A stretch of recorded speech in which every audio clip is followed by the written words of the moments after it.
No one is born hating another person because of the color of his skin. People must learn to hate, and if they can learn to hate, they can be taught to love. Nelson Mandela. Those words echo like a reminder, justice is not written only in law, but also in humanity. And in a small courtroom in Riverton, that truth was about to be proven, not by a lawyer, but by a boy only 9 years old. Marisol Rivera sat in the Riverton courthouse. Her back was rigid, her hands trembling on her lap as she struggled to keep herself upright. The white light from the ceiling exposed the dark circles beneath her eyes, the residue of countless sleepless nights. Beside her was Noah, 9 years old. A small boy, brown-skinned, with neatly cropped hair. His white shirt was crisp, but the notebook on his lap was worn at the edges. His short legs dangled, never touching the ground. His gaze was quiet, but deep. 3 years earlier, Marisol and her son moved into apartment 2B. By then, she was a widow. Her husband, Sergeant James Rivera, a black soldier, had fallen during a mission in Afghanistan. He never returned. All that remained was a neatly folded flag in a glass case, and a medal resting quietly on a wooden shelf. Marisol became a single mother at 30. She carried herself through night shifts at the hospital, raising her son while living with grief. The pitiful stares, the seemingly polite questions, "Where is your husband? You raise him alone?" all cut into her like a dull knife. At first, the apartment wasn't bad. But after 2 years, the ceiling cracked, mold spread, pipes burst. Marisol called, sent emails. No one answered. They told her, "If you're unhappy, you can find somewhere else." Noah watched everything. In his notebook, he drew droplets for leaks, red marks for unanswered emails. The boy did not complain. He prepared. Then came the day the eviction notice was taped to the door. Marisol collapsed into a chair, her hands shaking as she held the paper. We did nothing wrong." Tears fell. Noah stood beside her, silently writing one more line, March 27th, received notice. At the hearing, no one represented Marisol. She tried to speak, but her throat closed. Then, Noah rose, "Your Honor, may I speak for my mother?" Noah opened his notebook. On March 12th, my mom sent an email. On March 14th, they promised to look. No one came. On March 20th, the ceiling worsened, I filmed a video. On March 27th, we received an eviction notice. But the apartment was broken before. The landlord's attorney scoffed. "This is nothing more than a child's tale." Noah lifted his head. "If this isn't the truth, then what is?" Judge Porter struck the gavel. "The notice is void. Case dismissed." The room stirred with murmurs, but Judge Porter kept her voice steady and solemn. She looked directly at the small boy standing beside his mother and said, "Young man, today you have done something many grown adults would hesitate to do. You stood up to defend the truth, to defend your mother. I hope that one day, you will continue on this path and become a lawyer in your own right. Because our society will always need more people who choose to stand for justice, just like you." The boy's mother raised her hand to cover her mouth, tears spilling freely down her cheeks. Noah clutched his worn notebook tighter, lifting his gaze toward the judge. His eyes were clear, yet steady. He gave a small nod and spoke, his words firm, each syllable ringing in the hushed room. "Your Honor, I will. I'll do it for my father too. I'll protect my mom, and I'll protect my family.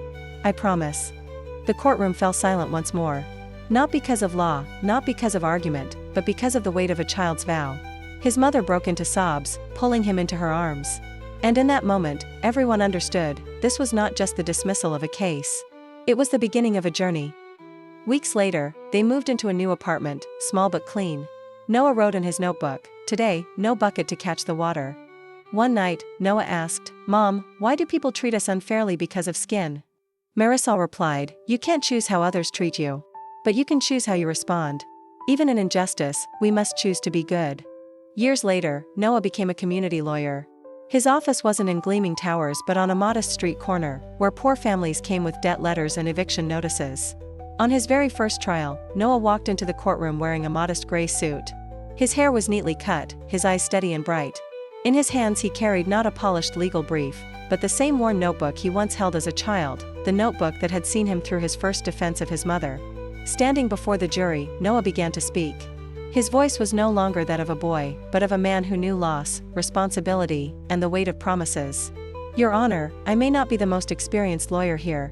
But since I was 9 years old, I've understood that justice doesn't always arrive on its own. Sometimes, it needs someone to rise and remind the world that truth still exists.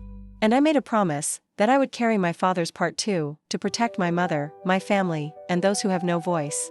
The room fell silent, just as it had years ago.